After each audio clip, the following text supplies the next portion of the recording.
ভিডিওটি আপনারা একটু ভালো করে প্রত্যক্ষ করুন এবং তারপর দুটো কথা বলবো। আগের ভিডিওতে অনেককেই জানিয়েছি ঘটনাটি কোথাকার এবং কি হয়েছিল।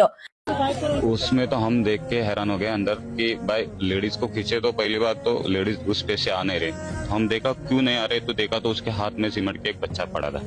तो हम তো এই ভিডিওটিতে একজন এনডিআরএফ কর্মী যিনি ক্রুজ বোটে থেকে ছিটকে যাওয়া বিভিন্ন পর্যটকদের উদ্ধার করছিলেন তাদের মধ্যেই একজন, তিনি বলছেন যে আমরা যখন ওই বোট থেকে ভদ্রমহিলাকে টেনে বের করছিলাম বা জলের ওখান থেকে টেনে বের করছিলাম তখন ওনাকে বের করা যাচ্ছিল না। তার কারণ কি, তার সঙ্গে আঁকড়ে ছিল একটা ছোট্ট বাচ্চা। মানে মা তো চলে আসছেন টেনে, কিন্তু তার সঙ্গে আটকে যাচ্ছে বাচ্চাটি, ফলে তাকে বের করা সম্ভব ছিল না। অনেক চেষ্টার পর তাকে বার করা গেছে।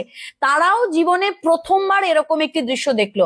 এর আগে তারা বহুবার বহু জাহাজ দুর্ঘটনাতে গেছেন এবং পর্যটকদের বাঁচা অবস্থায় বা মৃত অবস্থায় উদ্ধার করেছেন, কিন্তু এই রকম দৃশ্য, মানে মা মরে গেছে তবুও সন্তানকে এইভাবে ধরে রয়েছে, এই দৃশ্য তারা কোনো দিন দেখেনি। তাদের জীবনে এই প্রথম এই ঘটনা। সত্যি কথা বলতে কি, আমাদের জীবনেও এই প্রথম।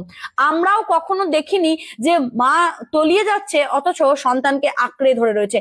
মানুষ মৃত্যুর সময়ে নিজেকে ছাড়া আর কাউকে মনে রাখে না, কিন্তু এই যে দৃশ্য, মা তার সন্তানের জন্য ঠিক কতটা আত্মত্যাগ করতে পারেন, মা তার সন্তানের জন্য নিজের জীবনকে কতটা তুচ্ছ মনে করতে পারেন, এই ছবিটি সবার হৃদয়ে সেই দাগ কেটে গেছে।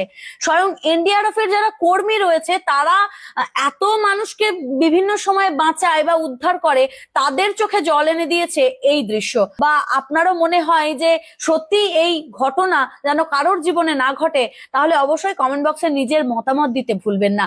ঘটনাটি ঘটেছে মধ্যপ্রদেশের জবলপুরের বর্গি বাঁধের কাছে। সেখানে ঝড়ের ঢেউ এতটাই উত্তাল ছিল যে জাহাজ উল্টে গিয়ে এই দুর্ঘটনা ঘটেছে। তো আজকের ভিডিওটিতে এটুকুই জানানোর ছিল। হরে কৃষ্ণ, রাধে রাধে।